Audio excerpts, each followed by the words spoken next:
করে দিবে। হজ করতে পারেননি, আল্লাহ চাইলে মাফ করে দিবে। তবে এমন দুটি কাজ আছে যে দুটি কাজের জন্য মূলত কবরে কঠিন শাস্তির আয়োজন করা হয়। কবরে সওয়াল জবাবের পরে সর্বপ্রথম আপনাকে এই দুইটি কাজের জন্য শাস্তি ভোগ করতে হবে।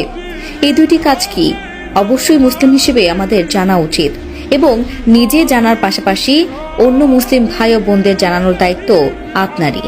তাই অবশ্যই ভিডিওটি শেয়ার করে পৌঁছে দিবেন সকলের কাছে। আপনার একটি মাত্র শেয়ারের কারণে তারাও জানতে পারবে এই কঠিন দুইটি শাস্তির ব্যাপারে। প্রিয় দর্শক, আপনি যদি মুসলিম হয়ে নিজেকে সৌভাগ্যবান বলে মনে করেন তাহলে আল্লাহর শুকরিয়া আদায় করে কমেন্টে একবার আলহামদুলিল্লাহ লিখতে ভুলবেন না। তো চলুন বেশি কথা না বলে শুরু করি আজকের ভিডিও।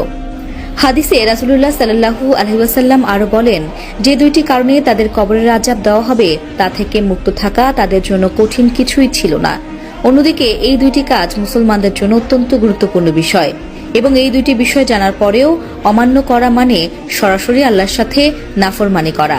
তাই প্রত্যেক মুসলিম নরনারীর জন্য এই বিষয়টি খুবই হালকা নজরে দেখার কোনো সুযোগ নেই। বস্তুত পবিত্রতা ইমানের অঙ্গ। মুমিন ব্যক্তিরা সবসময় পবিত্রতা পছন্দ করে।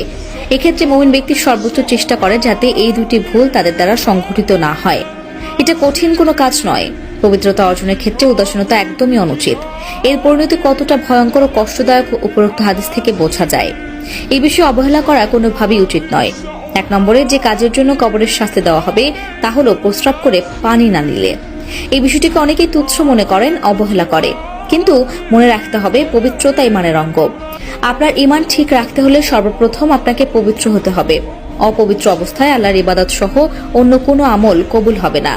যারা প্রস্রাব করে পানি ব্যবহার না করে তাদের জন্য কবরে কঠিন থেকে কঠিনতর শাস্তি অপেক্ষা করছে।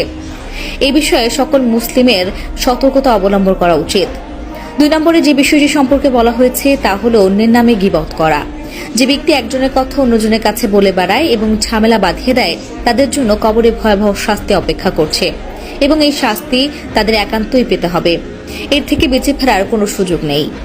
এখনকার দিনে দেখা যায় একজন আরেকজনের কথা অন্য জায়গায় বলে ঝামেলা বাঁধিয়ে দেওয়া, তাদেরকে সম্পর্ক নষ্ট করে দেওয়া খুবই সাধারণ বিষয় হয়ে দাঁড়িয়েছে এবং কুটনামি করে শয়তানকে সাহায্য করার শাস্তি ভোগ করতেই হবে। হাদিসে এসেছে চুগলখোর জান্নাতে যেতে পারবে না। হযরত ইবনে আব্বাস রাদিয়াল্লাহু তাআলা আনহু বর্ণনা করেন, রাসূলুল্লাহ সাল্লাল্লাহু আলাইহি ওয়াসাল্লাম একদিন মদিনার একটি খেজুর বাগান দিয়ে যাচ্ছিলেন। সেখানে তিনি 2 ব্যক্তির আহাজারি শুনতে পেলেন। তখন তাদেরকে কবরের শাস্তি দেওয়া হচ্ছিল। প্রিয় নবী সাল্লাল্লাহু আলাইহি ওয়াসাল্লাম বললেন, এই দুজনকে বড় কোনো কারণে আযাব দেওয়া হচ্ছে না। অবশ্যই এগুলো কবিরা গুনাহ। তাদের একজন প্রসাব করে পবিত্রতা অর্জন করত না আর অন্যজন চগলখুরি করে বেড়াতো। তা দর্শক আজ এ পর্যন্তই।